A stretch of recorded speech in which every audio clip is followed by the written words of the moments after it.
My name is Leila Farsakh. I'm the chair of the Political Science Department and a professor of political science at the University of Massachusetts, Boston. I would like to begin by thanking the Arab Center at DC and the Institute of Palestine Studies for organizing this important discussion and inviting me to moderate it. We have with us this morning a very distinguished group of academics and practitioners who have joined us to assess the implications of the 2021 Palestinian elections. As you all know, Palestinian President Mahmoud Abbas announced on Friday, April 30th, that the Palestinians' election will be postponed indefinitely. With that in mind, the panelists will discuss the dynamics behind this announcement and the impact of the election postponements on Palestinian politics and national aspiration, including Palestinian rights, national reconciliation, and the prospects of a negotiated peace settlement and a Palestinian state. The discussion will also review the dynamics of the current intra-Palestinian political divisions and paralysis, the ramification for future elections, and Palestinian public reactions to the delay announcement, as well as the roles, perspective, and expectations of the international community, especially the Biden administration and the European Union. We will begin with short remarks from each of our panelists, followed by a Q&A with the audience. You do not need to wait until the Q&A portion to submit your questions. You can use the Q&A feature in Zoom to submit questions to the panel at any time, or you can email your questions to events@arabcenterdc.org. I will now briefly introduce today's panelists in their speaking order. First, we have with us Adnan Abu Amir, who is the head of the Political Science Department at the University of Al-Ummah in Gaza. He will discuss how people and leadership in Gaza view the elections and their postponements, as well as the impact of their postponements is having on Palestinian national reconciliation and their prospect for establishing an inclusive Palestinian leadership. After that, we'll have Tahrir Araj, who is the executive director of Muftah, the Palestinian Initiative for the Promotion of the Global Dialogue and Democracy. She will focus on the impact of the election and their postponement for the Palestinians in the West Bank, in Gaza and East Jerusalem, and how it will impact the legitimacy of the Palestinian Authority, as well as provide us an assessment of the importance of holding elections in any attempt to respect democracy and human rights. Unfortunately, Ms. Tahrir could not be with us, but she sent her presentation and we will be reading it. After that, we're gonna have Aya Omran Randal, who is assistant professor at the Doha Institute of Graduate Studies. Her remarks will cover the international law, what international law has to say with regard to the Palestinian elections, Palestinian rights, and the Palestinian cause more generally. And last but not least, we're going to have Salim Barahmi, who is the executive director of the Palestine Institute for Public Diplomacy. He will give us an overview of the US and international point of view on these elections, their reaction to the potential results and postponements, as well as what the role the Biden administration can play in the current crisis and in pressuring the Palestinian Authority. Welcome to all of you, and thank you for being with us today. I now turn to Mr. Adnan to give us his comments. The floor is yours. شكرا لكم على هذه الاستضافة الكريمة، وأنا آسف موضوع اللغة لكن مضطرين نقدم شيء رصين على الأقل. شكرا مقدما للمركز العربي والزملاء في هذا تنظيم الندوة السياسية المهمة في التوقيت المهم، وشكرا للزميل مقداد على هذا الجهد الذي سيبذل معنا في الدقائق القادمة. First of all, I would like to thank you so very much for having me, and I apologize about the language issue and translation issue, but we wanted to be more accurate. And thank you for the Arab Center, Washington, D.C., and thank you for all of my panelist colleagues, and thank you for the translator. تطورات متلاحقة شهدت الساحة الفلسطينية عموما وقطاع غزة خصوصا عقب قرار الرئيس الفلسطيني محمود عباس بتأجيل الانتخابات التشريعية. بعد أن كان الفلسطينيون في غزة بالذات لديهم تشوق كبير لممارسة هذا الحق الدستوري الذي اعتبروا تأجيله اغتصابا للسلطة وجريمة دستورية وانفرادا بالقرار. The Palestinian landscape is witnessing fast-paced developments following President Mahmoud Abbas's decision to postpone legislative elections which prompted angry Palestinian reactions as they considered this decision a power grab, a constitutional crime, and a monopoly of the election and decision making. في غزة بالذات رغم الإشارات واضحة عن حالة الحراك الانتخابي والتسجيل والإعلان القوائم الانتخابية، لكن أهل غزة والقوى السياسية فيها كانت تشعر بوجود إشارات واضحة من قبل الفريق السياسي المحيط بالرئيس أن هناك قرار تأجيل وشيك للانتخابات في ضوء معطيات داخلية تؤكد أن هناك هزيمة محققة ستمنى بها قائمة حركة فتح التي يقودها بسبب حالة التشظي التي تعيشها الحركة بين ثلاث قوائم انتخابية.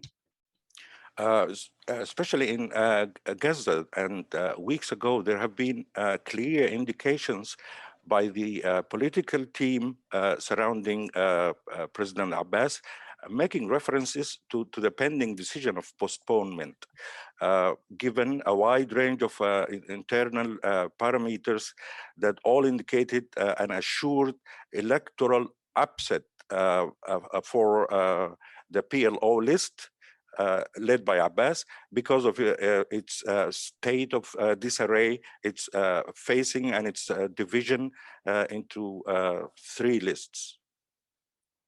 نعم. طبعا لا شك أن حماس بالذات كحركة تسيطر على قطاع غزة كان لديها تقدير موقف يشير أنها ستفوز بهذه الانتخابات بالرغم من تراجع شعبيتها نسبيا في قطاع غزة بسبب الوضع الاقتصادية والإدارية، لكنها كانت تعول كثيرا على نجاحها في الضفة الغربية بسبب فساد السلطة الفلسطينية والأوضاع الأمنية السيئة وحالة التشظي التي تعيشها فتح في ظل قوائمها الانتخابية وحالة الصراع التي تسود الحركة وستسير لنا حماس بشكل أو بآخر. Especially Hamas in Gaza and the West Bank were counting deeply and strongly on these elections, especially as its popularity was decreasing lately because of different variant reasons. على الأقل في ضوء معلوماتي الشخصية حماس بذلت جهود مضنية في الأسابيع الأخيرة للتأكيد على موضوع الانتخابات وتسجيل قوائمها وتقديم قائمة إلى حد ما أقل وضوحا أنها قائمة حماس الرسمية في وجود كوادر أكاديمية مرشحين نقابيين تقنيين تكنوقراط، وعلى الأقل محاولة اجتياز هذه العقبة السياسية القائمة ومحاولة الفوز بالانتخابات، لكن ليس بالضرورة فوزا كاسحا كبيرا يعيدنا إلى ذات النقطة السابقة بتشكيل حكومة وفرض الحصار من جديد.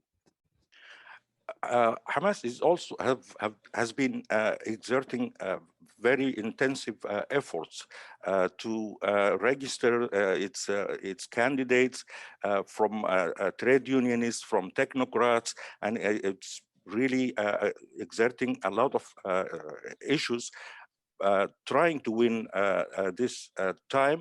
Maybe it's not going to be an overwhelming win, but it at least will have some gains. في الوقت ذاته حماس في غزة بالذات أفسحت المجال لمشاركة لافتة من قبل تيار محمد دحلان خصم الرئيس عباس اللدود بإعادة عشرات من كوادره الذين يقيمون في مصر والإمارات إلى غزة لتشكيل قائمة انتخابية قوية قد تشكل يعني خصما قويا لقائمة الرئيس عباس، وبذلك حماس كانت تريد أن تجري نوع من التحالف المسبق مع قائمة دحلان فيما لو حصلت انتخابات تشريعية. Also, Hamas was trying to coalesce with Mohammed Dahlan's list, and it was trying to form a strong opponent to Abbas's PLO's list, and it's trying hard to strategize over those divisions by the PLO list because of also again its state of disarray and division. سبق هذا فقط توضيح، هي قوائم حركة فتح وليس PLO وليس منظمة التحرير حتى تكون الدقة واضحة أفضل للمشاهدين. Yes, please replace PLO with Fatah lists. Movement, yes. Thank you. إلى جانب هذه التحضيرات المحلية والفلسطينية الداخلية، الفلسطينيين في غزة لاحظوا عن كثب حجم الزيارات المكوكية الإقليمية والدولية إلى رام الله ولقاء مبعوثين أمنيين وسياسيين عرب وغربيين مع الرئيس عبد المازن لمحاولة بحث سياق الانتخابات، تأجيلها، توحيد فتح من الداخل حتى لا تعود ذات النتائج 2006 وتفوز حماس من جديد. Also in Gaza, people have noticed there's so many visits by delegates from Arab and foreign countries, from security and politicians and diplomats trying to postpone or trying to maybe also cancel these elections for good, and people are not very satisfied with those developments. في الوقت ذاته كان العامل الإسرائيلي واضحا وفاعلا أكثر من سواه في الأراضي الفلسطينية بشكل عام، من خلال ضغوط إسرائيلية مرسلة على أبو مازن لتأجيل الانتخابات. تمثل ذلك في زيارة رئيس الجهاز الأمني العام الإسرائيلي للرئيس وطلب ذلك. تمثل ذلك في الجيش الإسرائيلي اعتقالات متلاحقة على مدار الساعة لكوادر حماس ومرشحيها، مما دفع حماس في غزة في لحظة ما إلى أن تجعل مرشحيها في القائمة الانتخابية في غزة أكثر عددا من الضفة الغربية، تفاديا لاعتقالات كبيرة قد تشنها إسرائيل على مرشحيها وابي الفائزين إذا ما حصلت انتخابات. In addition to that, there is also the pressure from Israel, from Israeli army, and all the arrests that has been launched in the West Bank, and that's why Hamas has more of the candidacy in Gaza rather than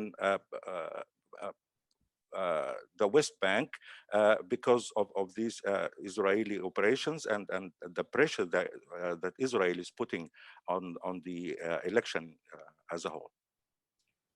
رغم كل هذه التحضيرات التي شهدنا في غزة للانتخابات، تسجيل القوائم، تحضير الدعاية الانتخابية، يعني الناس عاشوا أجواء إلى حد ما يعني ديمقراطية نسبيا للتحضير لممارسة الحق الدستوري، لكن في وقت ذاته أيضا عاشت غزة في الأيام الأخيرة قبل إعلان نتائج الانتخابات حالة من الحراك، الاستنفار، التأهب لإمكانية صدور قرار بتأجيل الانتخابات، ولذلك شهدنا مسيرات، احتجاجات، بيانات صادرة كلها تؤكد على عدم مشروعية أي قرار يصدر بتأجيل الانتخابات. And in spite of all this preparation, the campaigns, and people have enjoyed some democratic environments to work for the election campaigns, but at the same time there have been protest and activism protesting this decision and trying to avoid it in a popular voice. اليوم وقد تأجلت الانتخابات، فلسطينيين عموما وفي غزة خصوصا عندهم قناعة تقترب من اليقين أن موضوع القدس ليس إلا ذريعة غير مقنعة للفلسطينيين لتأجيل الانتخابات. هذا كلام عبثي وغير مقنع، مع أنه أنا على الأقل تواصلت مع زملاء في هيئة الانتخابات المركزية أبلغوني أنه مقترحات عديدة قدمت لموضوع القدس، التصويت الإلكتروني وهو قائم فعليا، السفارات الغربية في القدس، شرقي القدس موجودة عمليا، ممكن مقرات الأمم المتحدة الدولية يمكن أن يعني كل هذه الأسباب والإمكانيات كانت قائمة بشدة، لكن الرئيس كان عنده قرار مسبق بأنه ما لم تتوحد قوائم فتح الداخلية لن تحصل انتخابات، النتيجة ستكون هزيمة مدوية بحقه. Today there is also a wide range of protest because this postponement pretext that was given is not acceptable, and it's not even convincing because there are many proposals of using maybe Western embassies and United Nations facilities as polling centers, and it appears that President Abbas was premeditated because he saw the fractions at his Fatah lists, and he was maybe sure that he was going to be upset in a big way. اليوم الفلسطينيين في غزة يعتقدون أنه هذا القرار التأجيل أحبطهم، سبب لهم خيبة أمل كبيرة جدا. لا أخفيكم كان عندنا في غزة على الأقل يعني رغبة جامحة بممارسة حق دستوري. عندنا الآن آخر انتخابات حصلت في 2006، يعني 15 عام، جيل كامل يمارس حقه الدستوري الانتخابي، ولذلك الرئيس يعني بجرة قلم انفرادية حرمنا هذا الحق كأجيال فلسطينية موجودة في الأرض الفلسطينية وغزة خصوصا. ولذلك هذا القرار بالتأكيد يفسح مجال لوجود نقاشات على مدار الساعة في الأراضي الفلسطينية خاصة في غزة، لمحاولة الرد على هذا القرار وإيجاد صيغة جديدة تخرج الوضع الفلسطيني من حالة الانفراد في القرار السياسي. Today there is a big disappointment because we actually, the Palestinians in general and especially in Gaza, had always have a strong desire to have these elections, because the latest in 2006 was the latest that a whole generation has missed so far. So the president has prevented us from this right, and that will lead us to open up discussions and talks around the clock, and to try to find and reach a new formula that we can oppose this decision and go on to do and conduct elections. اليوم بعد مرور اسبوع تقريبا على قرار تاجيل الانتخابات، غزه تشعر نفسها في حاله ورشه عمل على مدار الساعه من كل الفصائل، بالاستثناء قائمه فتح الرئيسيه برئيس ابو مازن، في حين قوائم فتح الاخرى برغوثي وقدوه ودحلان مشاركه في هذه النقاشات الفلسطينيه الداخليه لمناقشه مجموعه من الخيارات قد تبدو متطرفه، قد تبدو صعبه، لكنها قائمه: رفع الغطاء الشعبي عن الرئيس ابو مازن، الدعوه لاجتماع امناء عامين في بيروت كما حصل قبل اشهر، تشكيل مجلس تاسيسي في قطاع غزه، رفض تشكيل حكومه وحده وطنيه برئاسه ابو مازن لانها قد يعيد الى ذات. كل هذه النقاشات بالتاكيد تشهد غزه في هذه الاونه، وقد نكون في قادم ايام امام استحقاقات صعبه في حق القضيه الفلسطينيه. Now, a week after that decision was made, in Gaza, there's an active way of running workshops by all parties, except for Fatah list, of course, and there are lists of al-Barghouthi and Dahlan, and everyone is trying to discuss these options. Some of them could be difficult and might even be considered extreme. Our goal here is to uncover this popular mask that Abbas is trying to enjoy, and we would also want to organize and form our organizations to work harder in strategic ways to achieve our rights, electoral rights. اخيرا، نحن في غزه على الاقل ما زلنا في طور النقاشات كقوى سياسيه، نقابات مهنيه، مثقفين، اكاديميين، في حاله نقاش جدي حول وضع حد لهذه السياسه الانفراديه من قبل ابو مازن وعدم انفراده بهذه السياسه الداخليه، لان ذلك بالتاكيد شكل هزه ارضيه كبيره في الساحه الفلسطينيه تاجيل الانتخابات، وستكون له ارتدادات في قادم الايام لا احد يعلم مآلاتها. And finally, the Palestinians in general, and especially here in Gaza, we are running a wide range of discussions from trade unions, from intellectuals, and every party involved in a serious discussion. We are trying to stop President Abbas' one-handed policy making and decision making by stopping or postponing the elections. It is a serious decision that could have very serious consequences as well. So we will have to work against it. Thank you. شكرا لكم على هذا الاستماع. شكرا كثير. Thank you very much for this very insightful overview of what's happening in Gaza. I'm sure many of us were not aware or are not aware of what's going on, and to hear that there are all these attempts to try and hold Abbas accountable or oppose his unilateral action. We are now going to move and hear from Tahrir Araj. So I believe we're going to read her statement since she cannot make it. As I said, she's the executive director of Muftah in the West Bank. The title of Tahrir al-Araj remarks the implications of the elections for the Palestinian national aspirations. Last December, President Mahmoud Abbas gave Palestinians a glimmer of hope by issuing a decree calling for general elections following a string of presidential decrees and laws over the years since the political division in 2007.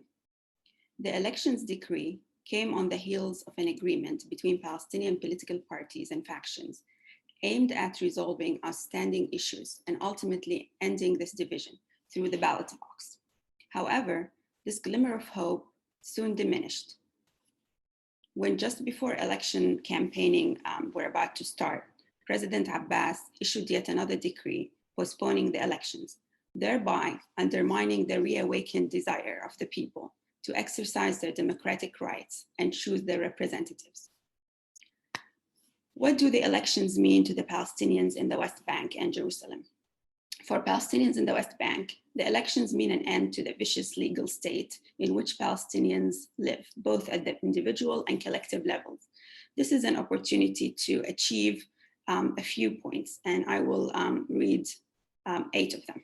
1, create a solid political system based on an institutional-based rather than an individual-based structure.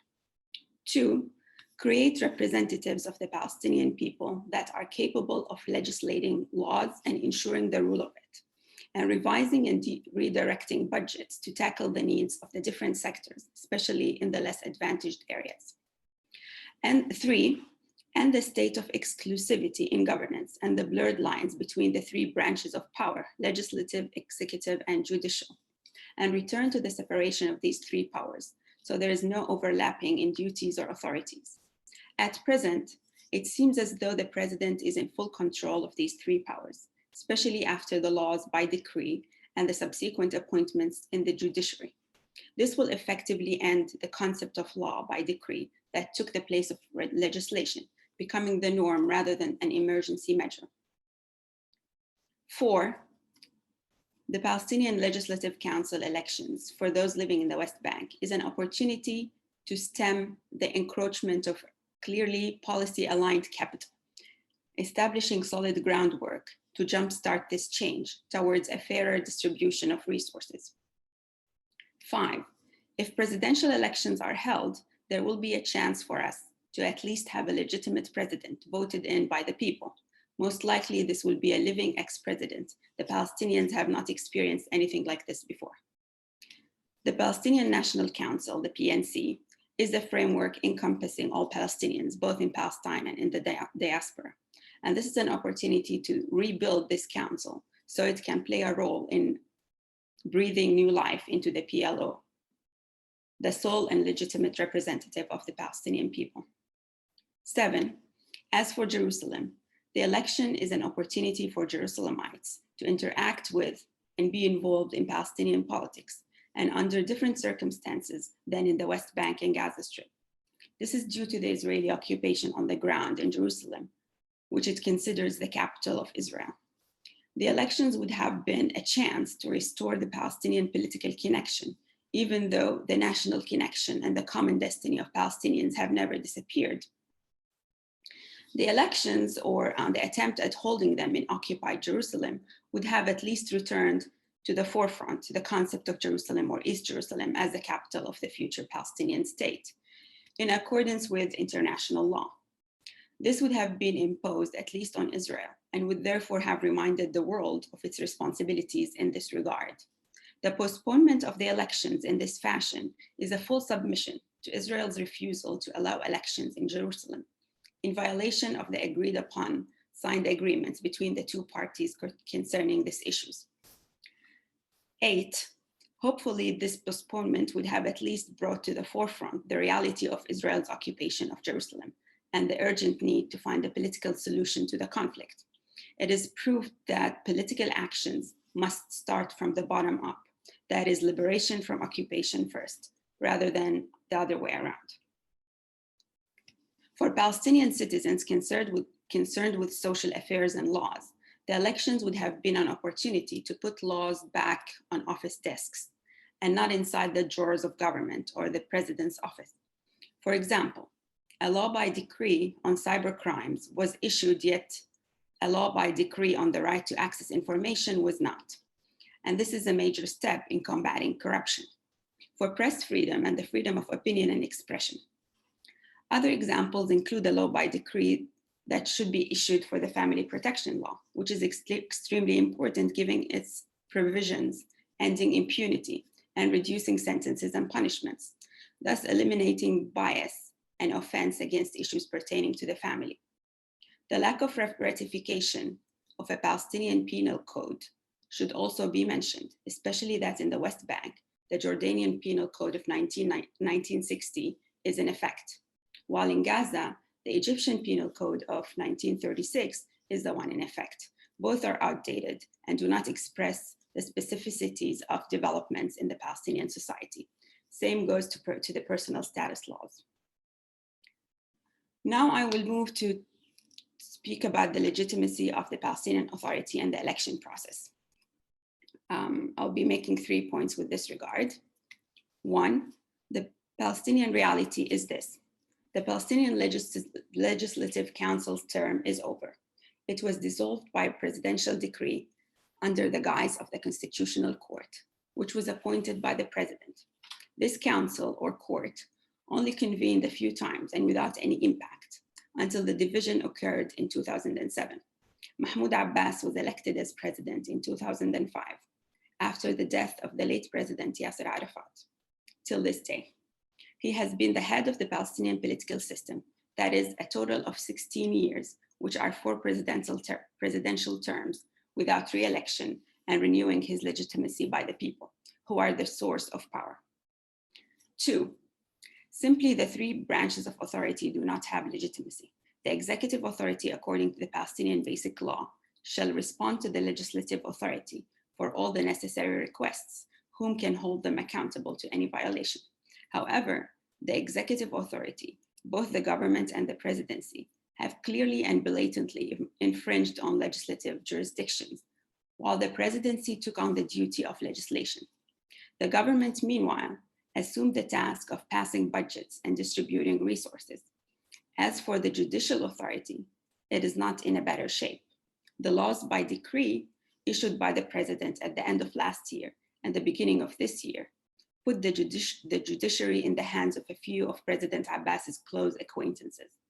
Under no circumstances should those who operate on the premise of the judiciary to guarantee impartiality ever be appointed by the president directly, whom they are accountable for according to the Basic Law. Number 3, the legitimacy of the Palestinian Liberation Organization, the PLO.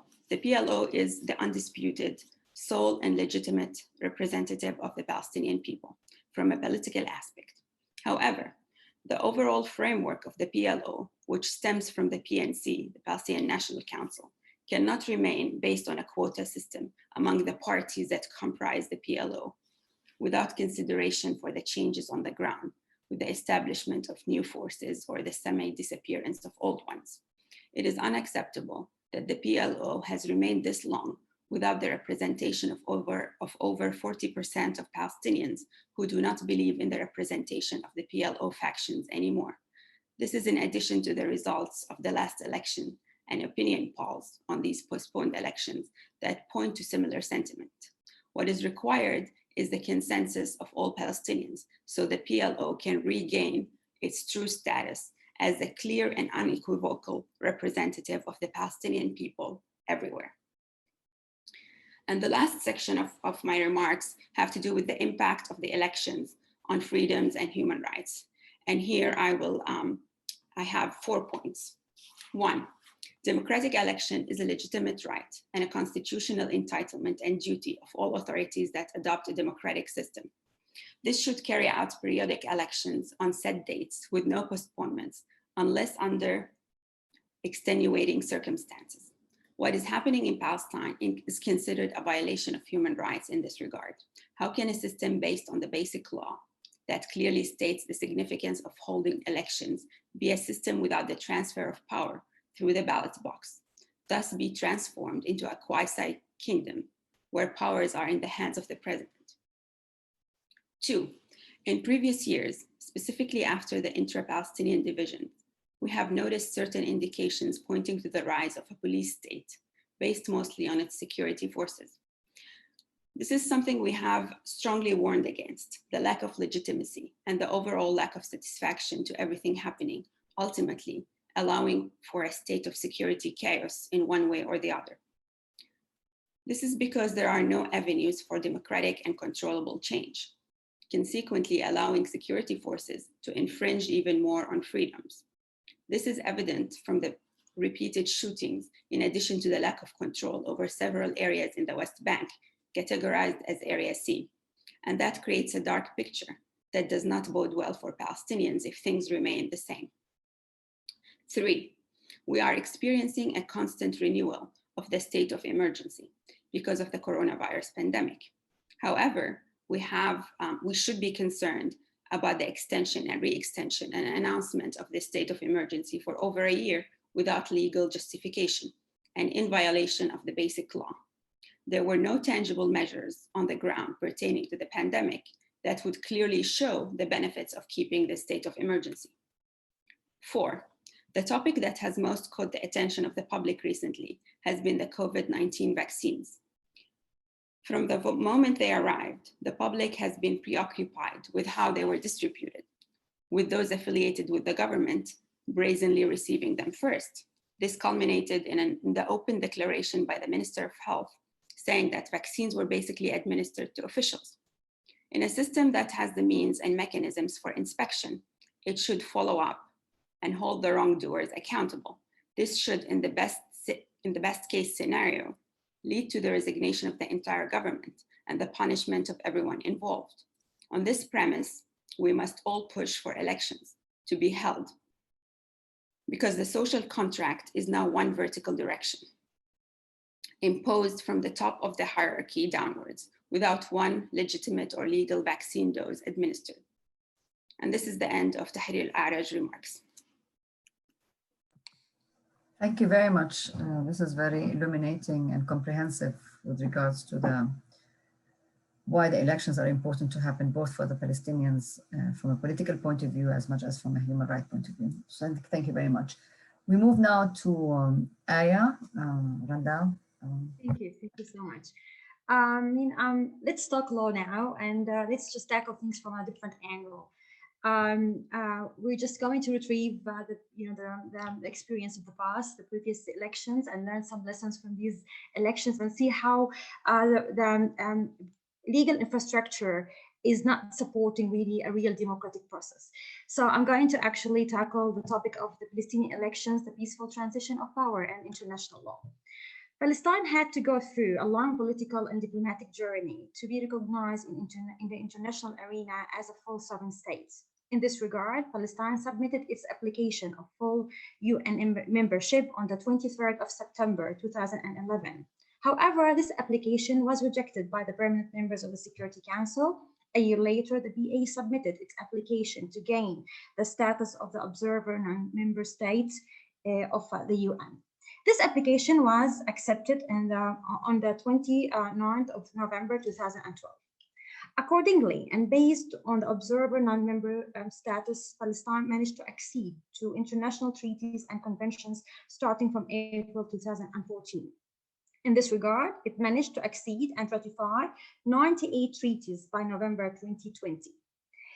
Acceding to these human rights treaties supposedly leads to the promotion of human rights environment in the Palestinian territories, including the right of political participation stated in the International Covenant on Civil and Political Rights of 1966. These new variables may urge us to ask the question, what did the BA do in preparation for the coming elections? What did the BA do to make this election different from the previous one? Especially in the light of the fact that the BA is bearing the responsibility of executing its international obligations with utmost good faith by harmonizing its legal, political systems with international standards. Examining the status quo shows that the seeds of conflict are still there. So how can we expect that this election will be any different from the previous one? How could we assume that this election will resolve the previous conflicts when the same reasons of disagreements are still the same? The problem appears clearly in the domain of the transition of power. The main areas of conflict that may impede the peaceful transition of power can be viewed from different perspectives. I will actually give examples of these problematic issues. The first problematic issue is the nature of the Palestinian political system.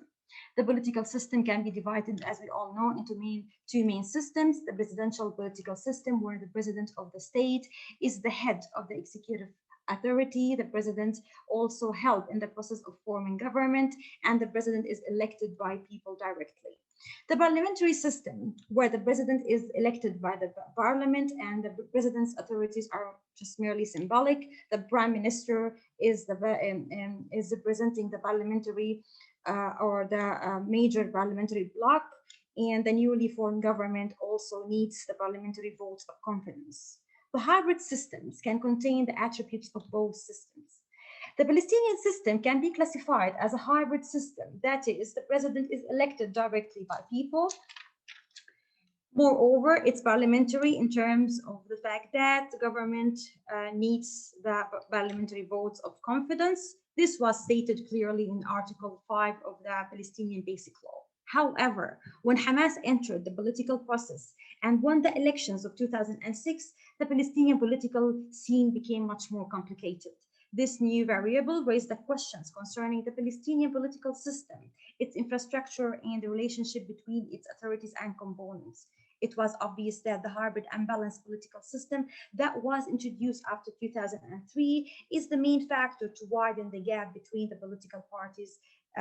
So that is the unbalanced hybrid political system can be diagnosed as an important factor for the failure of the peace transition of power in the previous election.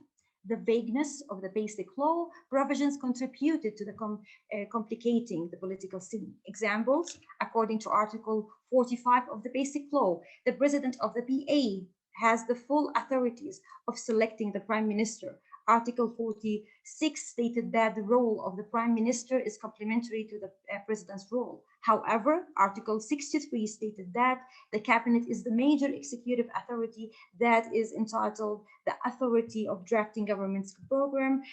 This program must be approved only by the legislative authority without referring back to the president. The basic law did not include any provisions concerning the procedures that must be taken into account when selecting a specific candidate to form a government, whether this candidate must belong to the biggest parliamentary bloc or not. The basic law did not also include provisions concerning the relationship between the president and the prime minister in some crucial matters pertaining consultation with the president to select the members of the government, or the approval of the president to the ministerial a statement before its referral to the parliament. We do have another problematic issue here that may complicate the political scene, which is the relationship between the Palestinian Authority and the Palestinian Liberation Movement. This relationship went through so many phases between 1994 and 2006, and after the signature of the Oslo Accord between the PLO and the Israeli government, it was agreed that the Transitional Palestinian Authority must be formed, which is entitled the function of self-governance. Accordingly, the Palestinian Central Council took the decision of establishing the Palestinian Authority on the 12th of October 1993. Before the establishment of the BA, some leaders of the PLO expressed their concerns regarding their exclusion from the political process. Therefore, and in order to contain these concerns, it was decided that the members of the PLO were the members of the BA, and the head of the BA were made the head of the PLO. This period between 1994 and 2006 did not witness any serious discussions concerning the relationship between the two bodies, the PLO and the BA. This was due to the fact that the BA was supposedly a transitional body established for 5 years. Afterwards, the process of Palestinian state building will take place. Moreover, the Palestinian opposition was outside the political scene. Accordingly, there was no real necessity to embark on such a discussion. With the issuance of the Basic Law, the Palestinian Basic Law in 2003, the manifestation of conflict between the PLO and the BA started to be more visible, since this Basic Law was designed to be the Basic Law of the BA only. Since that time, there has been conflict between the institutions of the BA and the institutions of the PLO. The relationship between the PLO and the BA after 2006 even became much more complicated because the ambiguous relationship between these bodies contributed to complicate the conflict between the political powers and impeded the process of peaceful transition of power, especially after the Palestinian opposition came to the political scene. After winning the elections and forming a government, Hamas attempted to use its success to penetrate the PLO since it was the political party that was administering the BA. The conflict between Fatah and Hamas was intense. In this conflict, Fatah was trying to empower the PLO again and revive its roles and institutions through withdrawing some authorities from the BA and referring them back to the PLO. For instance, the negotiation file was taken from the BA and given to the PLO again. The presidential decree number 6 of 2011 states that the Palestinian News Agency, WAFA, is one of the institutions of the PLO. Moreover, Fatah claimed that the Palestinian embassies were representing the PLO, not the BA. So these are, very dialectic relationships. This dialectic relationship between the BA and the PLO is complicating the Palestinian political scene, and this is not resolved yet. And these issues has to be resolved before any elections. We do have problems actually concerning the executive powers as well. I'm going to tackle the problems of the security sector and the problems of civil service as well. The problems of peaceful transition of power in the security sector. There were contradictory provisions in the basic law concerning the Palestinian security sector. These provisions can constitute a point of disagreement and impede the peaceful transition of power. According to Article 39 of the basic law, the president of the PA is the head of the army forces and the one who is fully charged to administer the security sector. On the other hand, Article 69, paragraph 7 states that the Prime Minister is entitled the authority of maintaining peace and security. This requires him to obtain wide authorities to run the security sector. The conflict over acquiring the authorities to administer security sector started between the President and the Prime Minister in 2003 after introducing the position of Prime Minister in the Palestinian political system. However, these conflicts were deepened after Hamas won the elections and formed its first government. This urged Hamas as a reaction to formulate or to form the executive forces or Quwwa Tanfidiyya as a substitute for the security forces that Hamas has no authority over, especially after decreasing the authorities of the Ministry of Interior concerning the security sector. The role of the Ministry of Interior was purely a civil role. So, these complicating or these vague provisions of the basic law can cause another problem in different future elections as well. Civil service sector as well can be problematic. Civil service law number 4 of 1998 managed to regulate civil service sector. It clarified the procedures of occupying civil service positions in a transparent way and methods of appointing highly ranked employees. However, these provisions can be abused during the transitional periods because the basic law does not contain strict identification for the outgoing legislative council and its authorities during the transitional periods. Additionally, the basic law does not identify the authorities of the government during the transitional periods. In other words, basic law did not give enough attention to the transitional periods. This can make civil service sector another battlefield in the process of the transition of power. I'll give you an example. The 19th government, for example, during the transitional period managed to appoint the head of civil service bureau who was affiliated to Fatah and make him following the president directly and ignored all of its previous reform efforts which aimed at connecting this bureau with the cabinet instead of the presidency. These examples have negatively affected the Palestinian cause and weakened it drastically for so many years to come. The opponents of the Palestinian cause could claim easily that Palestinians are not ready for self-governance and the establishment of a full sovereign Palestinian state is too far away dream. It also had negative implications on the ordinary Palestinians themselves. Some of them start to lose their beliefs and the justice of their national cause. Mahmoud Darwish expressed that in his famous poem when he actually said that أنت منذ الآن غيرك هل كان علينا أن نسقط من علو شاهق ونرى دمنا على أيدينا لندرك أننا لسنا ملائكة كما كنا نظن؟ وهل كان علينا أيضا أن نكشف أمام الملأ لكي لا تبقى حقيقتنا عذراء؟ كم كذبنا حين قلنا نحن استثناء.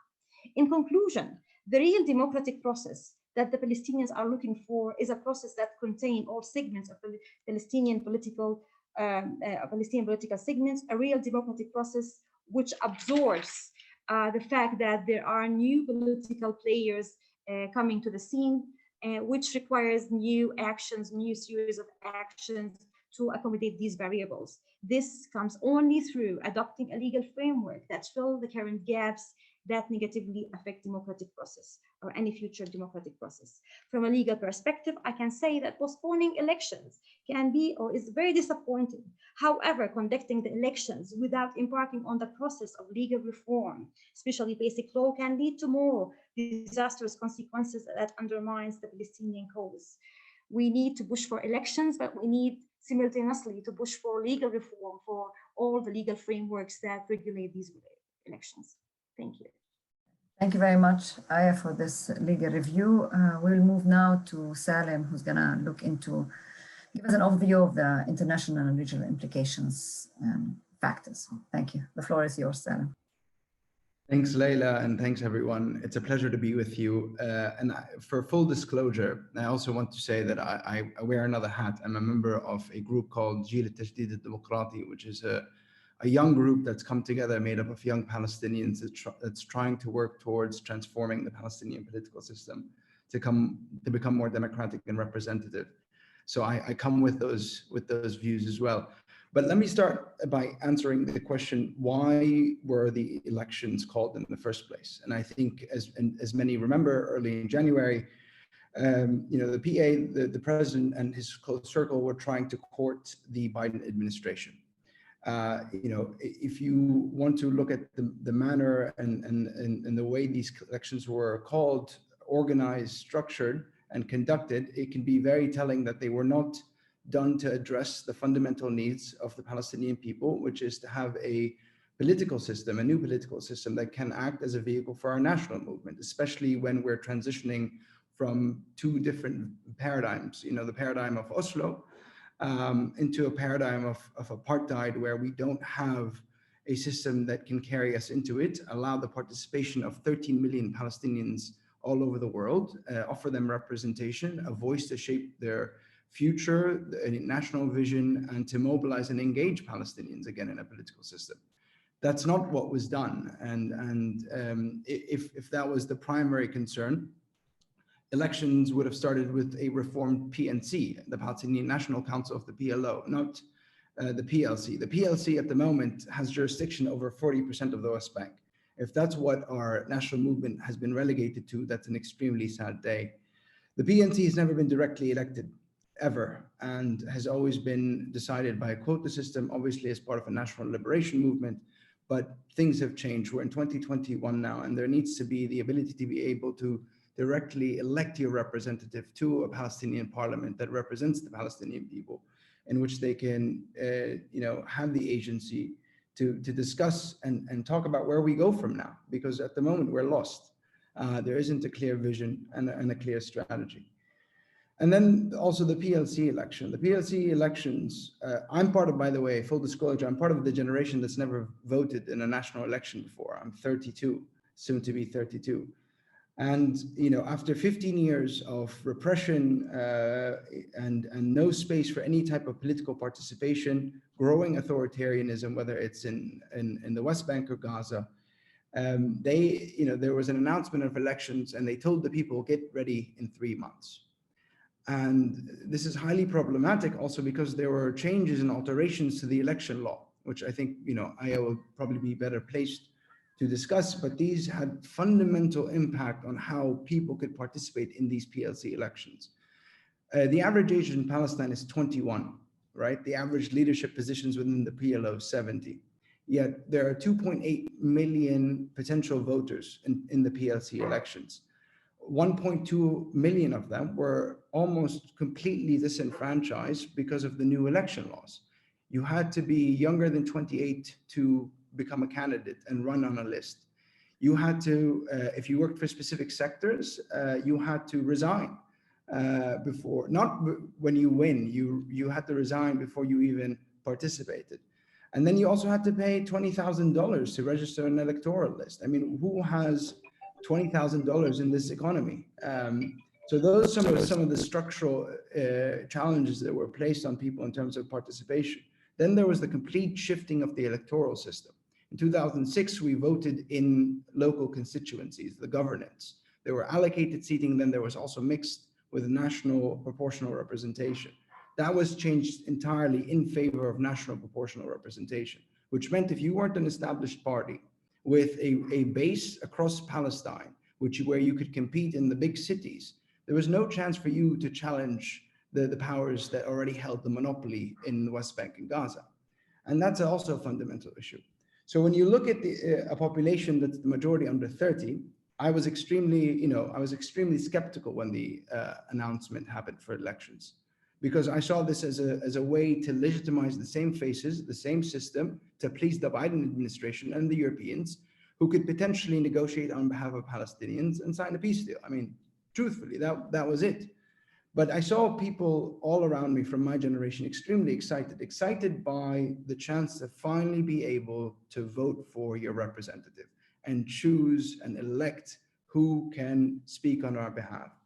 But we saw that the trajectory from the announcement to when the lists were supposed to be submitted at the end of March was a complete removal and withdrawal from the political arena for young people. And we had a lot of conversations with different groups, and they said to us, well, why should we participate? The outcome is already known. They're likely going to postpone the election anyway. We heard that quite a bit. And the structural challenges they imposed on us have been immense. So that's a big issue we need to ask ourselves. I think the Americans and the Europeans were very much worried about the outcome of the election. Who's going to win, Hamas or Fatah, and what's that proportion going to be reflected in the PLC? But actually, the anti-democratic measures that forced a very specific outcome have been going on for the last 15 years and have been put into place when the elections were announced on the PLC to really eliminate any form of opposition or new thinking. And that's fundamentally the problem, right? These were never democratic elections. The way they were called was in a very undemocratic, untransparent way. And similarly, the way they were called off and postponed was done without much explanation other than Jerusalem. To me, it boggles my mind how, after seeing young people defy occupation and apartheid in Jerusalem and challenge everything they were doing around the old city, not to have that spirit reflected in a decision to confront the occupation and hold elections in Jerusalem and be forced to be oppressed rather than fully withdraw. And this is the problem. So to say a bit about highlighting the problems, but I also want to highlight what young people are doing about them. جيل التجديد الديمقراطي, this is a group that represents or is made up of Palestinians from all over the world. Palestinians from Gaza, Jerusalem, the West Bank, 48 refugee camps, and all over the world. And the idea is to hold our own virtual elections. And we're still going through. We're announcing our virtual parliamentary list, which is made up of 9 women and 9 men on Monday, May 10th. And everybody in Palestine will have the chance to vote for the list that is running on a progressive program that reflects issues not only just about everyday necessities like healthcare, education, etc., but also tries to bridge that with a national movement, which I think has been missing for a very long time. And anybody can vote for those elections until the 31st of May. And the idea here is, for a lot of young people, and this is to me one of the biggest problems, the young people are completely withdrawn from political life. They've been depoliticized under Oslo, the Oslo generation. And so when we're doing this exercise, it's not so much to compete with the factions, we're competing with political apathy. And that's, to me, even scarier. And the idea is to inspire young people to say, look, you can take matters into your own hands. You can organize, you can mobilize, and we can talk about the things that matter to us. And this can be the start. But the real demand is that we need a political system that's democratic and that could give every Palestinian a voice, no matter where they are. And and at the moment, جيل التجديد الديمقراطي, the virtual elections and the virtual parliamentary list, and I say this sadly, is the only democratic process in Palestine where people actually get to vote for something. And we're going through with it. And many of the discussions internally were in the group were built around a scenario where it was very likely that the elections were going to be postponed. And we all know here it wasn't because of Jerusalem. It was because the powers that be were not confident that they could keep their monopoly on power if that happened. And we need to call that for what it is. So yeah, this is the context. And I want to also reflect on a point when there was when the postponement came, when the announcement came, there was high levels of security all over the West Bank. I don't know if it was the same in Gaza, but probably. They were anticipating people to come out and protest. Hundreds of, 100 people came out here and there. There weren't mass protests because people fundamentally do not believe in the system anymore. This is what it's like to be fully frustrated and retreated. And this is our starting point. And we have a long way to go, sadly, a long way to go. And we need to start being able to give answers, not just about the national movement, but also about education, healthcare, jobs, to strengthen people's resilience on the land. And and this is a very important message, I think, to Europeans, to regional actors, to the Americans. If you want to promote democracy in Palestine, allow us to make an environment that's more conducive for that to happen. And it's what elections is pushed for. And for me, as a young Palestinian, I want to start with a reformed PNC and PNC direct elections that can give every Palestinian a voice, so we can finally start figuring out where we're going as a people and what's the national vision we're heading to. That's it. Thank you so much. Thank you very much, Salim, for this very interesting presentation that also highlights how, despite all the restrictions that the PA has put for these elections, the restriction on age, the amount of money somebody needed to have in order to participate in the election, despite all this, which you'd have said would have allowed a leadership to come which is more in line with the present leadership, Abbas felt quite threatened that he had to postpone it, which is, quite indicative, as well as, what you talked about Al-Jad, which is something very promising and very encouraging, that people still want to have this right, and the new generation want to have a voice, even if it is a limited voice. So this is very nice. I see that there's a number of questions. So I don't know if you also can see it.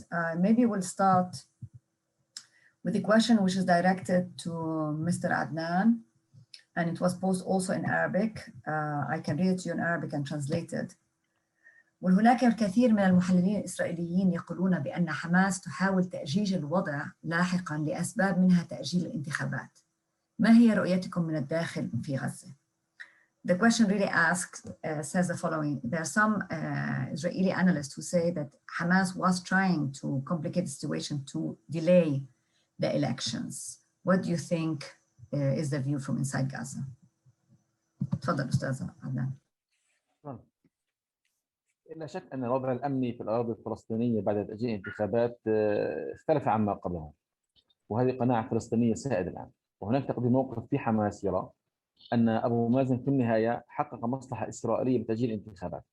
الإسرائيليون معنيون بأن يحرم الفلسطينيين هذا الحق، وتصوير الفلسطيني للرأي العام العالمي بأن هذا الشعب غير مؤهل لإدارة شؤونه بنفسه وغير قادر على خوض ممارسة ديمقراطية، فضلا عن أسباب أمنية متعلقة بخشية إسرائيل فوز حماس في الضفة الغربية، وبالتالي أن تعيد تثبيت أقدامها في الضفة وتبكير عمليات مسلحة من جديد.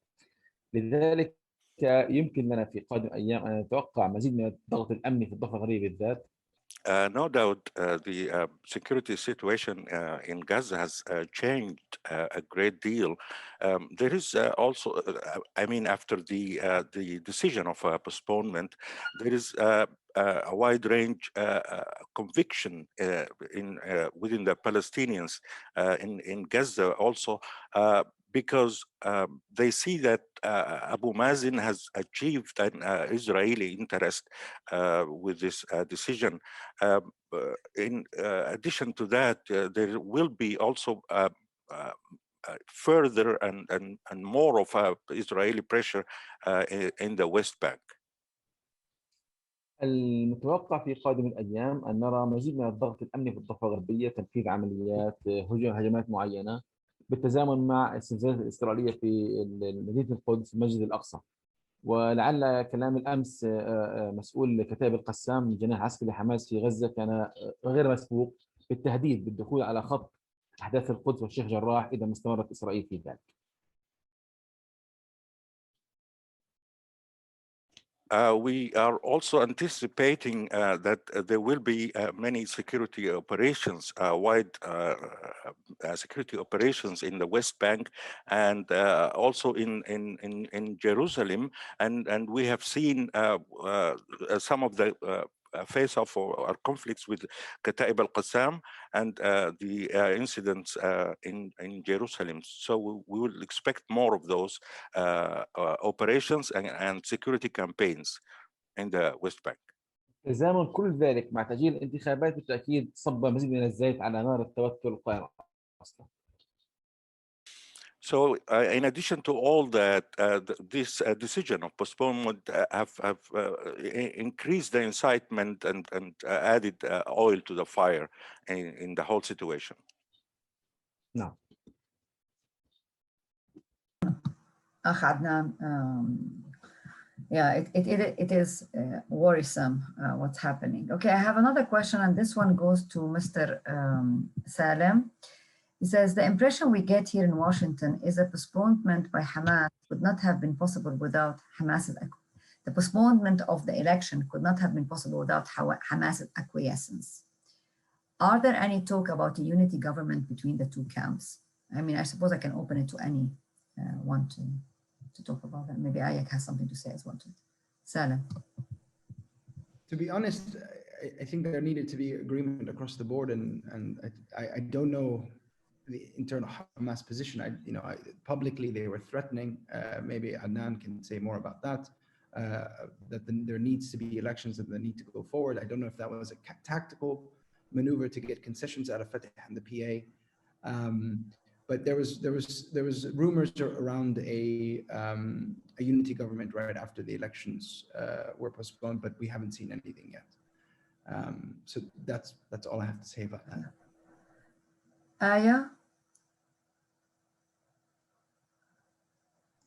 I totally agree that the whole process of elections and announcing elections was just a tactical maneuvering, as Salim said. I mean, it seems like Abbas was trying to attract the attention of Biden's government, and he did not intend from the start actually to conduct elections. So this delay was not something that was unexpected. All of us, realized in some way that this election won't be conducted, and it seems like this relationship between Fatah and Hamas is fluctuating and did not get to a certain agreement point. So I don't think, I have any. I'm going to go throw the ball again to Mr. Adnan about, is it true what some people here in DC think that the postponement by Abbas could not have been possible without Hamas's acquiescence? إذا فهمت السؤال جيدا، هل أنه الأوساط في أمريكا تتكلم أن تأجيل الانتخابات من قبل عباس لم يمر بدون موافقة حماس؟ في انطباع إنه يعني قرار عباس اتخذ لأنه يعني حماس كانت راضية أو متوقعة أو يعني في الثانية الانتخابات. الثانية. شوف، أتكلم بشكل أكثر صراحة الآن. قرار الذهاب إلى الانتخابات قبل المصالحة لم يحظى بموافقة كبيرة في داخل حماس ابتداءً. Let's be frank here, because the decision to conduct the elections before the reconciliation did not find any support from Hamas in the first place. منذ انقسام 2007 حتى اليوم كانت التقدير في حماس أنه المصالحة ثم الانتخابات. So Hamas has always thought since 2007 division that there should be the reconciliation before any elections. وهذا كان تقدير صائب وحقيقي.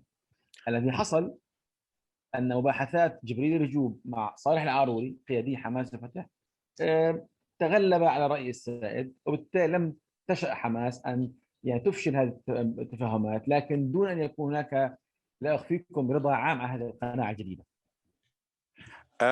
Yes, because of the because of the continuation about this reconciliation efforts and the talks between Jibril Rajoub مع صالح العرضي has also achieved some of the hindrance that was standing before reconciliation, so that people can move forward with election.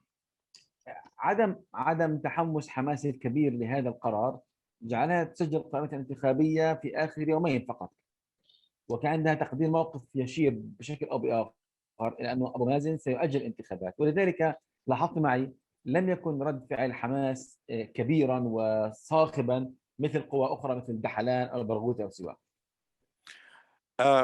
So Hamas was not really very excited about the elections, because it was anticipating that Abbas might resort to postponing the elections, and thus has Hamas did the last minute preparations before this decision was made.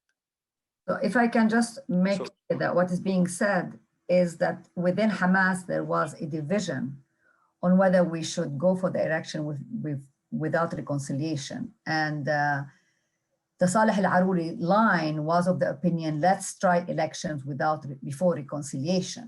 And that's what made Hamas being like, let's try either way. And both cases, we show that Fatah is the one, or Abbas is the one responsible for failing to bring forth any resolution either way. You're right. Do I understand you right? فهمتك صح أستاذ أخ عدنان؟ إذا كان بإمكان توضيح أكثر بس. Right. Go ahead. سؤال غير واضح بدقة، عفوا.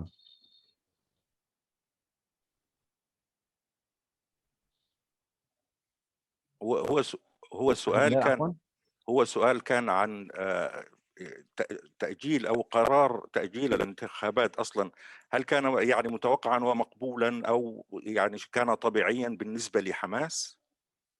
هذا السؤال كان الأصلي. متوقعا، ليس مقبولا.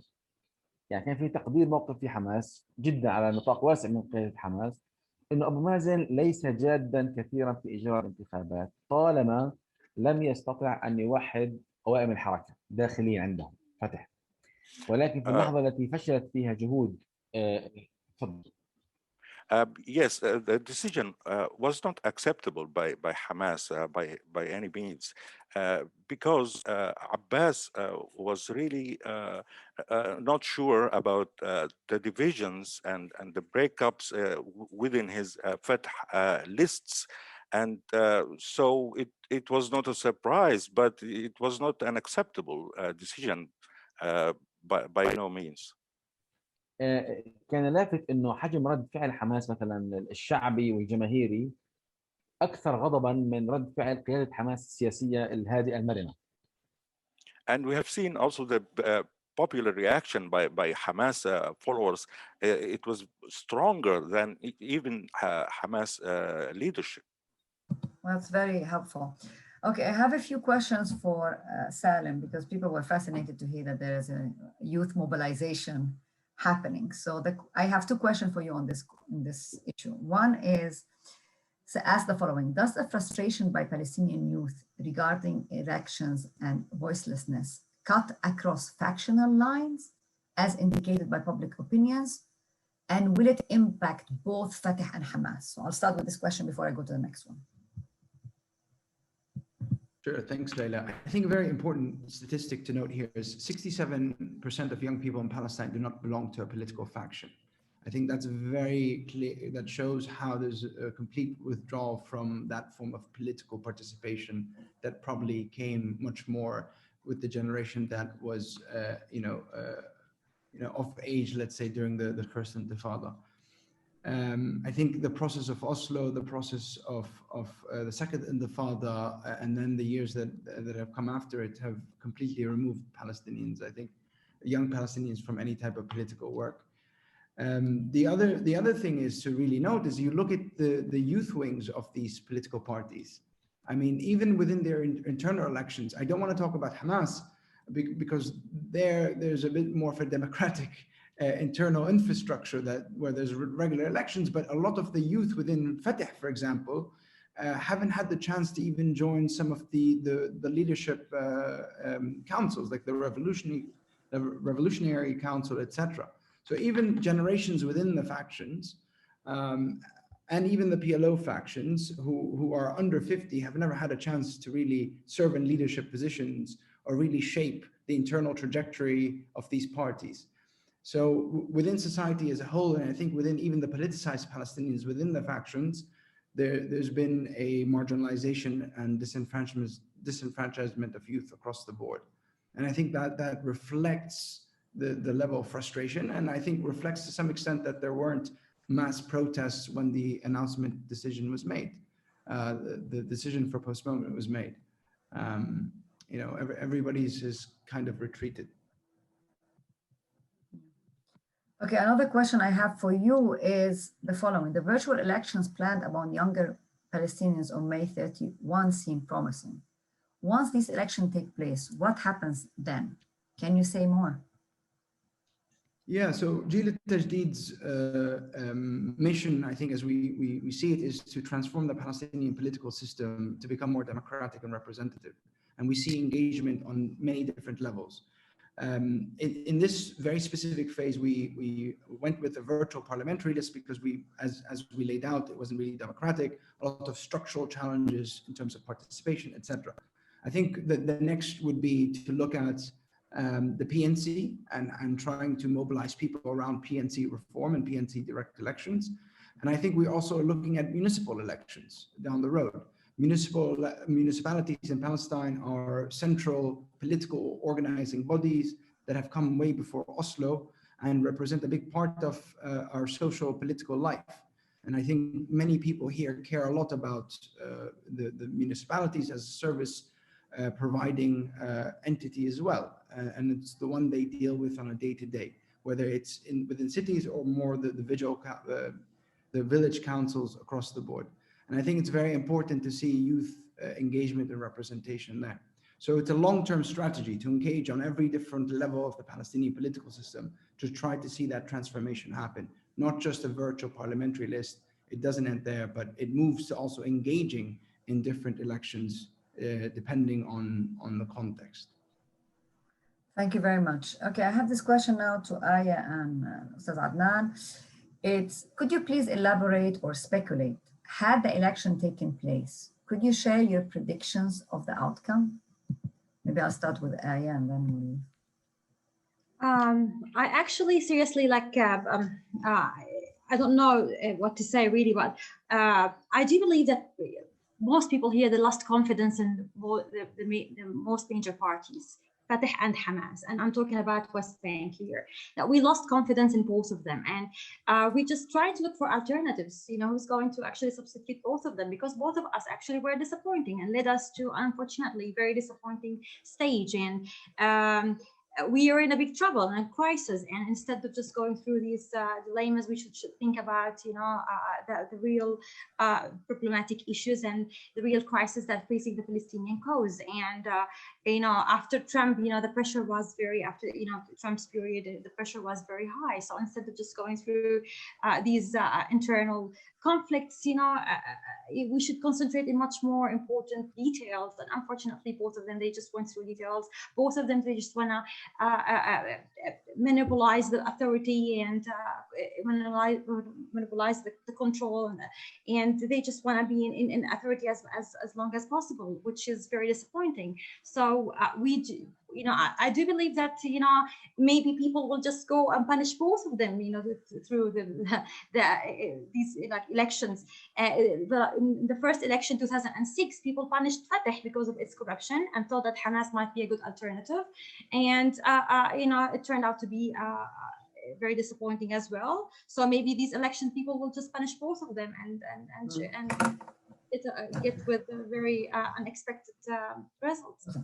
So you expect that what would have happened was a repudiation of both parties. Exactly.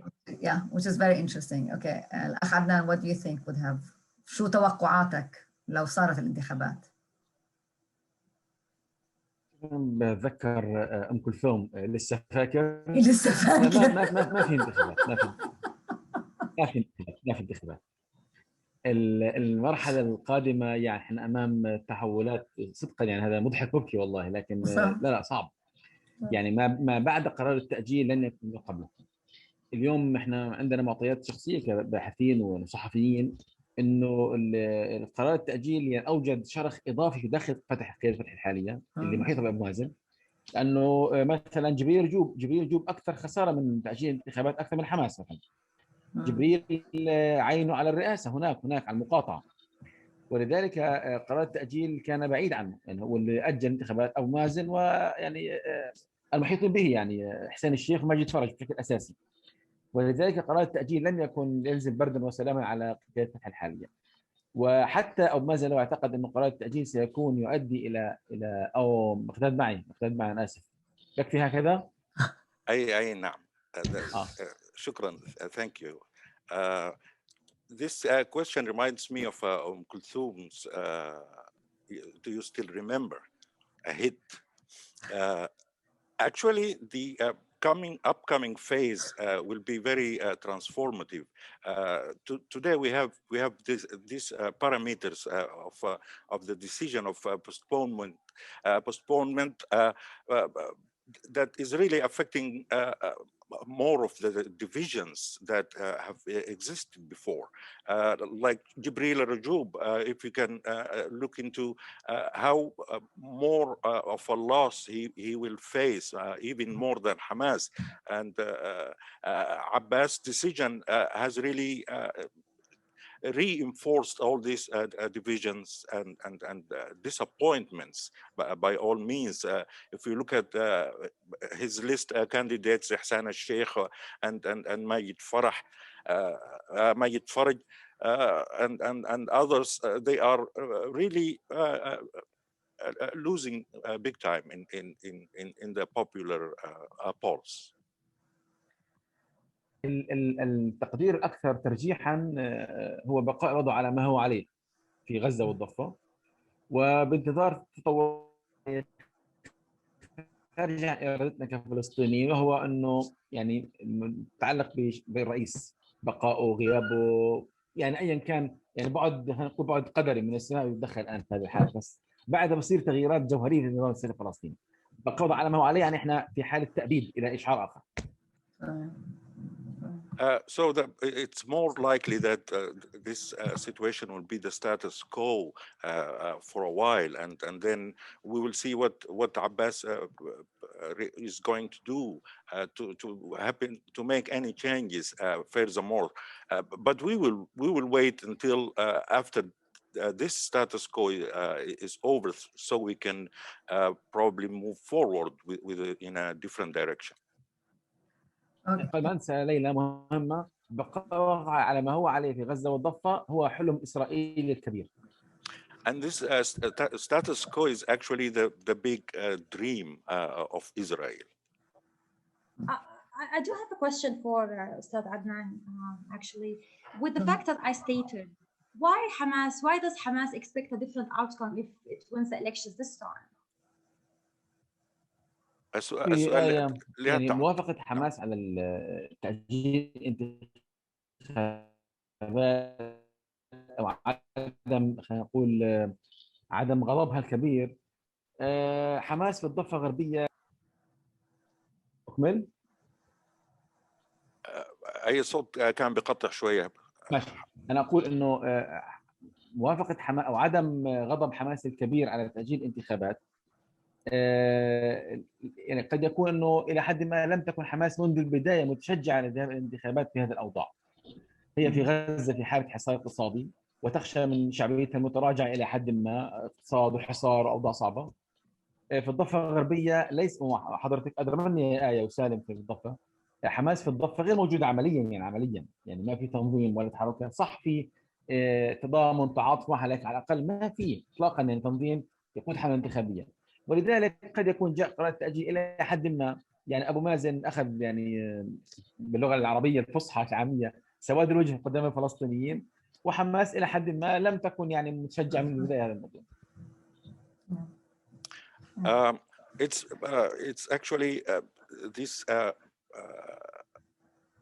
anger of Hamas was not that big upon the decision of postponement, because it was expecting it, and it was not really very encouraged by the elections because of the situation that it was facing under this economic isolation.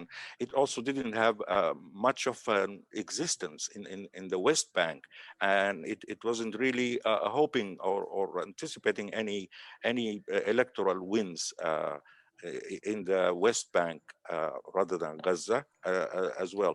And this was just expected from Abu Mazen, President Abbas, who just took the ugly side of the decision or policy making or decision making.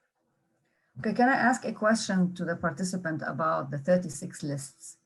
The 36 proposed list, did they include a joint list of Hamas and Fatah members, or were they all over different type of lists? Salim, can you explain to that? Yeah, I'm not aware of a joint Hamas and Fatah list. I think there were some lists from the parties. The three Fatah lists, Marwan, Qudwa, Tahlan, and then the official list. There are a lot of independent lists, and something that's very interesting, a lot of clan lists as well, that were much more local and regional rather than party. And then there was the Tafh al-Kail list, which I think definitely wins the most clever name. But they were made up of the anti-corruption movements, and I think they have quite a popular base. They organized around the social security law protests a couple of years ago and grew into a very strong movement that was reflected in the PLC lists registration. And Leila, I just want to add one point here. I think just around the postponement, and I think we need to ask ourselves as a panel, you know, in which configuration is an Israeli government that's going further and further right ever going to allow elections in Jerusalem? So and this is a very serious question that we all, I think, need to address, because this will essentially indefinitely postpone any form of PLC elections in Palestine. And unless, you know, President Abbas, you know, accepts to vote in Abu Dis or to in the Swedish consulate or online, you know, this is not something that's going to happen anytime soon. And there wasn't any plan or clarity on how that's going to be delivered. So I think that's a very important point to make, because it's. I agree with you, but I do think there was ways, as was explained, there were ways to include the Jerusalemites, especially that they voted in 1996. So I think that would have been circumvented. That even if you vote in the Swedish embassy, actually it is even better to the Palestinian cause, because it just proves the continuity of the occupation, as Tahrir explains in her presentation. I think the big challenge is, as was rightly explained by everybody here, is that the present president is not interested in elections, is worried about them. And the factionalism of Fatah magnifies that now the major problem is how Fatah is splintering. And also, as Mr. Adnan explained, which we did not address much, there has been regional influences about not holding these elections, for good or worse, which we can understand because we are part also of a larger region.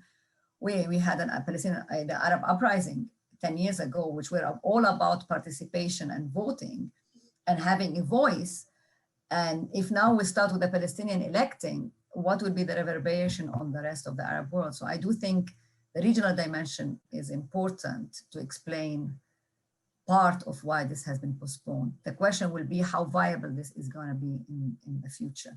I have one last question and I have 5 minutes. So what I would like just to ask, somebody asked whether you think that Hanan Ashrawi could lead a popular movement. I mean, I'll give whoever wants to answer it, and then I'll ask each one of you to conclude with 2 minutes. How do you see the situation moving forward over at least the next year or the next 6 months?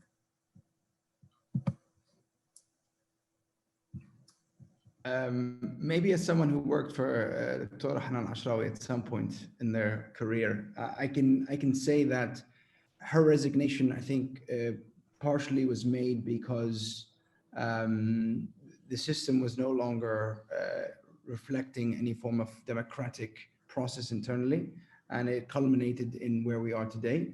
And two, I think she genuinely believes that a new generation should have its turn and role in being able to lead the Palestinian national movement forward. And I think she's working very hard in facilitating those younger voices, the inclusion of more women as well in politics. So I don't think she would be interested in leading a movement. And I think she's very much supporting a lot of people in being able to engage and politically participate. Okay, thank you. Trying not to speak on her behalf, but. Okay, yeah, no, I share this view on this opinion. I think it's time. There's plenty of wonderful Palestinian women and men, young, who can take the movement and need to move it forward. So each generation did its due. That generation gave a lot. We're very thankful, but now there's a new generation, and you definitely represent it. Okay, Ustaz Adnan, how do you see the situation moving forward over the short term or long term? In 1 minute. صحيح. فقط استدراك السؤال الأول حول القوائم 36. هذا سؤال مهم وحساس. 36 قائمة انتخابية لقرابة يعني 1.5 مليون أو 2 مليون ناخب، هذا رقم كبير يعد صراحة. لكنه يعبر عن رغبة فلسطينية جادة بالتغيير في ممارسة حق الانتخاب. والحقيقة أنه أبو مازن يعني شكل صدمة وصفعة قوية لكل هؤلاء الفلسطينيين الراغبين بحق التغيير السياسي القائم السلمي والدستوري والقانوني. لكن 36 قائمة موجودة في غزة والضفة موزعة. عندنا حوالي 7-8 قوائم انتخابية حزبية كانت فصائلية، والباقين إما نقابيين، مرأة، طلاب جامعيين، مهنيين، مستقلين، وبعضهم أو كثير منهم رافض لوجود حماس أو فتح على مشهد القيادة السياسية الفلسطينية.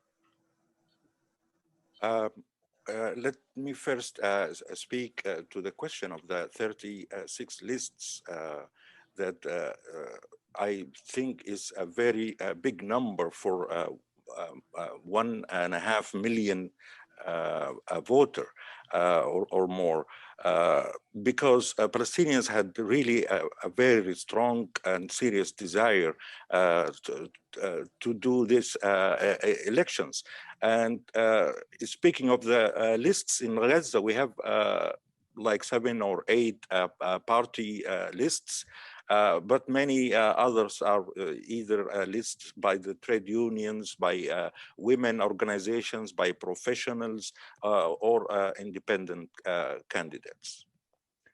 في العرف السياسي الفلسطيني عندنا في غزة والضفة قاعدة متبعة اسمها الناس تكره من يحكمها، بالعادة هكذا. وبالتالي كما هناك قوائم في غزة مناهضة لحماس، هناك في الضفة قوائم مناهضة لفتح، وقد رأينا ذلك. It's also very traditional here. We have in Gaza that people hate their rulers. They don't like the people who govern them or rule over them. And also because even in Gaza, there are opposers or opposition to Hamas. There are also opposition to Fatah on the West Bank. Can I give the last word then to Aya, as we are, about to finish? Thank you so much. I'm sorry if I'm a pessimist person, but the situation is grim, and I just cannot say more than that. If we actually put this democratic process on hold for 15 years, we just cannot remember, oh yeah, we didn't actually go through a democratic process for so long, and now we need just to resume from where we stopped. This democratic process needs a real infrastructure. You know, we need actually to make so much reform before we get to that point, in order not to repeat the same disastrous consequences of the second elections. We have to avoid what happened in the past and learn lessons from the past. We have to do actions. And unfortunately, you know, because we didn't do much in the past 15 years, we could not expect much at the moment. Well, thank you very much. This could not have been a better conclusion about the importance of doing the nitty-gritty work. I still remain optimistic, because even if those elections got postponed, they're an indication that there is a new generation coming up and wanting a voice, and will express a voice in a more serious way. We just have to persevere. Please, I would like to thank very much all the panelists, Mr. Adnan Abu Amir from Gaza, الأخت آية Randal from Doha Center, and Salim Barahme from the Institute. I never get your name of the Institute really well. The Institute, the Executive Director of the Palestinian Institute for Public Diplomacy. And I want also to thank our translator, Al-Maghdad Jibril, for his excellent work. Thank you, and the Arab Washington Center for hosting this very interesting panel, and with the help of the Institute for Palestine Studies. I wish you all the best of luck, and I really hope we'll meet again, to hopefully sooner, to talk that the elections were resumed, and the struggle continues, as we say. Thank you. Thank you, Leila. Thank you so much for Thank you moderating. all. Thank you. Thank you.